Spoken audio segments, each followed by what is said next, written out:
नमस्कार दोस्तों, मैं हूं डॉक्टर अनंत राठी, मनोचिकित्सक एवं नशा मुक्ति विशेषज्ञ, खुशी neuro psychiatry centre Bikaner, Rajasthan से। दोस्तों, बहुत से लोग, ये बहुत सी खास तौर पे महिलाएं हमारे पास आती हैं और उनकी एक कॉमन शिकायत होती है। कुछ तो कहती हैं, डॉक्टर साहब हमारे गैस बहुत बनती है पेट में और फिर ये गैस जो है सिर में चढ़ जाती है और फिर हमारा बहुत तेज़ सर दर्द होता है।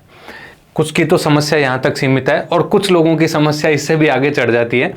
उनका ये कहना होता है कि डॉक्टर साहब सबसे पहले पेट में गैस बनती है, फिर उसके बाद वो गैस पूरे शरीर में कहीं भी चली जाती है। जहाँ जहाँ वो शरीर में जाती है वहाँ वहाँ दिक्कत पैदा करती है। तो दोस्तों, इस बारे में आज हम बात करना चाहते हैं कि जो लोग बाग गैस की प्रॉब्लम समझ रहे हैं वो वास्तव में दिक्कत क्या है। दोस्तों, जब जो महिलाएं आती है जो इस तरह की कंप्लेन करती है कि गैस सिर में चढ़ जाती है, ये ज़्यादातर महिलाएं जो है ये माइग्रेन की पेशेंट्स होती हैं। इनको माइग्रेन नामक सर दर्द की एक बीमारी होती है जिसके अंदर उनका आधा सर, ज़्यादातर समय आधा सर दुखता है और गैस बन जाती है, जी घबराता है, उल्टी जैसा मन होता है। तो उन्हें वो जो ये जी घबरा रहा है, गैस बन रही है, डकार आ रही है, उसको ये लोग समझने लगते हैं कि ये गैस सिर में चढ़ गई और उसी के कारण सिर में दर्द हो रहा है। इसके साथ साथ माइग्रेन के कुछ ट्रिगर फैक्टर्स भी होते हैं जिससे भी हम पहचान सकते हैं कि ये माइग्रेन के कारण हो रहा है। जैसे जब ये व्यक्ति धूप में बाहर जाए, बाजार चला गया या बस में या गाड़ी में सफ़र करे तो इस तरह के सर दर्द होने की संभावनाएं बढ़ जाती है। या फिर ये व्यक्ति अगर कहीं ऐसी जगह जाए जहां बहुत ज़्यादा तेज़ आवाज़ बज रही हो, जैसे डीजे बज रहा हो या बैंड बाजे बज रहे हो, तो भी उनको ये सर दर्द होने की संभावनाएं बढ़ जाती है।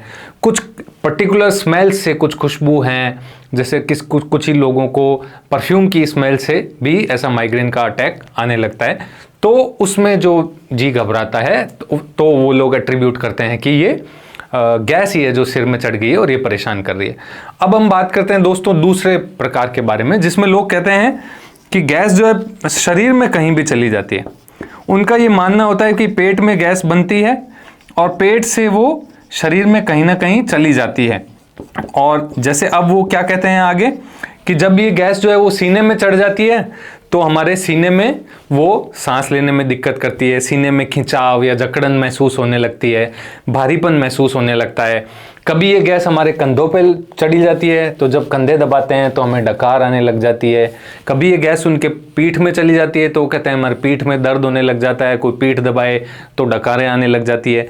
कभी उनको लगता है कि ये गैस हमारी जो है पाँव में चली गई तो पाँव सुन्न हो गए, हमारे पाँव में चलने में तकलीफ हो रही है, पाँव में दर्द महसूस हो रहा है। तो इस तरह से गैस उनके जो है पूरे शरीर में, कभी हाथ में जा रही है तो कभी सिर में, कभी पेट में तो कभी सीने में, इस तरह से वो उनके पूरे शरीर में घूमती रहती है, ऐसा उन्हें लगता है। जो पेट में जाती है तो उनको लगता है कि हमारा पेट खराब हो गया, हमारी लैट्रिन सही नहीं लग रही, हमारे भूख नहीं सही लग रही, खाना नहीं पच रहा। और साथ साथ में यूँ कहते हैं कि इस गैस से मैं बहुत परेशान हो गई हूँ, मैं घबराने लग गई हूँ, अब मेरे को बहुत ज़्यादा बेचैनी रहने लग गई है, कुछ भी अच्छा नहीं लगने लग रहा है, सारे दिन गैस की समस्या ही रह रही है।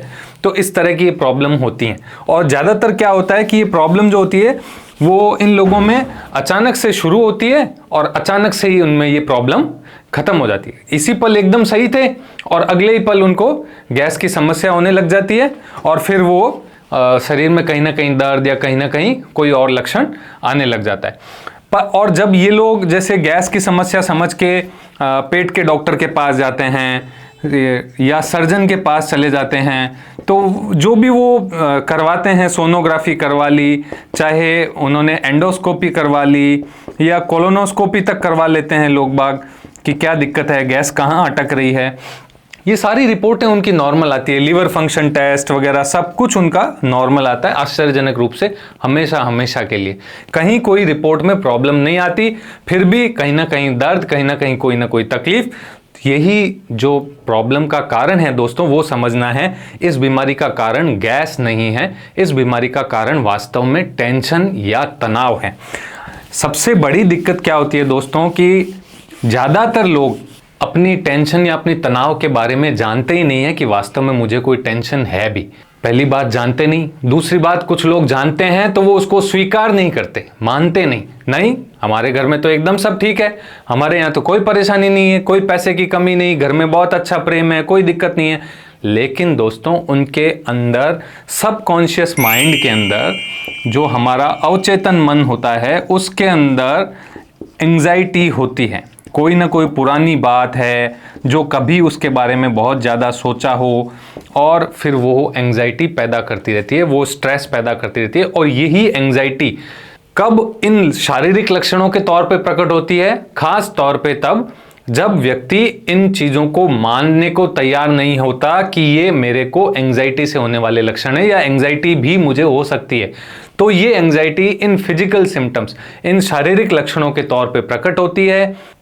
जांचें सारी नॉर्मल होती है, जगह जगह डॉक्टर्स को दिखाते रहते हैं, तरह तरह की दवाई खाते रहते हैं, लेकिन आराम कहीं से आता नहीं है। क्योंकि दोस्तों ये जो बीमारी है वो है स्ट्रेस इंड्यूस्ड दिक्कत और इसका नाम है सोमेटोफॉर्म डिसऑर्डर।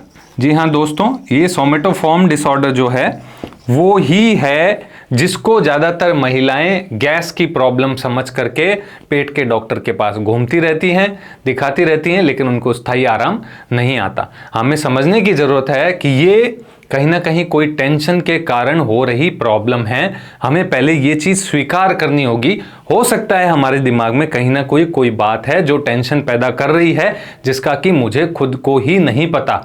जैसे ही इनको टेंशन कम करने की दवा दी जाती है, वैसे ही इनको इनकी तकलीफ से आराम मिलना शुरू हो जाता है।